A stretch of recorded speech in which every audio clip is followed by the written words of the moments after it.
Hello, and welcome to this week's edition of Virtually Sunday, a ministry of Whatsoever You Do Incorporated. I'm the Reverend Bridget Flad Daniels, the senior pastor of Union Congregational United Church of Christ in downtown Green Bay, Wisconsin. In this week's gospel, some Sadducees are trying to set Jesus up.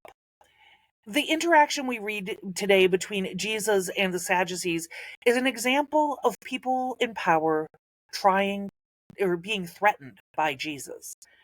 The Sadducees were kind of the fundamentalists of their day, claiming to live strictly according to the scriptures and not relying on interpretation or tradition. Now, many of you know that I can go on for hours about the fact that there's no such thing as engaging with something without interpretation, but that's not my point today.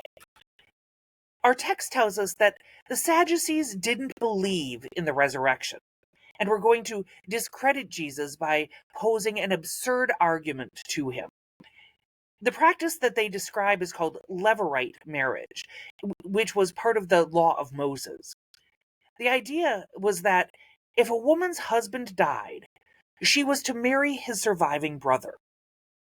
In our passage today, the Sadducees set it up in spectacularly ridiculous fashion. Not only does the widow end up having to marry her husband's brother, this goes on 7 times. 7 brothers marry her, and 7 brothers die. This, of course, is where folks inevitably start making jokes. Like, who in their right mind would marry her after 3 or 4 or 5 of your brothers had married her and died? And then, of course, there's always the joke, don't eat her cooking. But once we have the silliness aside, one can start to unpack Jesus' response.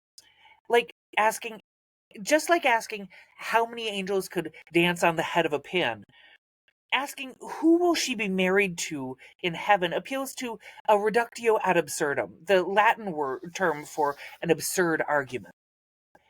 All of the preaching that I've ever heard on this passage critiques the Sadducees for assuming that the resurrection will simply be an extension of life as we know it. And while this discussion of the nature of the resurrection is where preachers normally take the text, this year I'm hung up on this idea of Levirate marriage, the law that a man had to marry his brother's widow. The concept was that Moses laid out this law because women could not inherit property. And therefore, this is a law of compassion, that women would no longer be destitute when their husbands die is a good thing, right? Because they would still be connected and tied to legally to the family. Do you see where I'm taking this? Moses' fix for the conundrum that women were becoming destitute when their husbands died because the women weren't allowed to inherit their husband's property was to maintain their marriage to the family. The idea that creating a law in which she could inherit property, a law in which women were understood to have full personhood and agency, that was just too far of a stretch. Creating this contorted system by which men married their brothers' widows maintained a certain set of foundational principles, namely that women weren't smart enough, responsible enough, reasonable enough, cunning enough, human enough, beloved by God enough, to be trusted with the means of looking after their own well-being. And even more foundational than that, by creating this workaround, Moses may have been making sure that the women weren't destitute, but he was also making sure that the power and resources continued to remain centralized in the hands of men. Jesus' response to the Sadducees' question today not only tells the Sadducees that they're asking the wrong question, he's also saying that Moses asked the wrong question.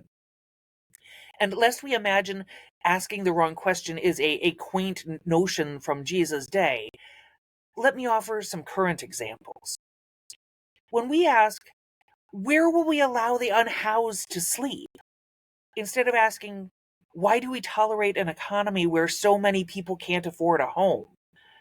We put signs up saying no camping here or debate zoning and property values, when the deeper question is how to ensure everyone has the dignity of safe shelter. We ask, should certain books be banned to protect children? Instead of asking, why are we so afraid of children reading and learning empathy and history and complexity? The wrong question here centers fear and control. The right one invites us to imagine a generation that's raised with courage and curiosity and discernment. We ask, can we afford the transition to renewable energy? Instead of asking, how can we afford not to? Or more profoundly, what kind of a world do we owe to the generations that are coming after us? The wrong question keeps profit at the center. The right question puts love of neighbor, including future generations, at the center. We ask, how could we possibly pay for universal health care? Instead of asking, why have we accepted a system where people's worth is tied to their productivity? The wrong question treats health as a privilege.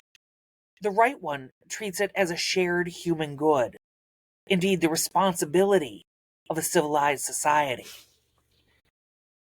Friends, Jesus' whole ministry was about recentering the question away from power and purity toward compassion and justice. The Sadducees asked, who will she belong to? Jesus asked, why do we keep building worlds where a woman has to belong to someone else to survive? And so this week, the invitation of the gospel isn't just to better answers, it's to ask better questions. Friends, when we ask better, we'll do better. May it be so. Alleluia and amen.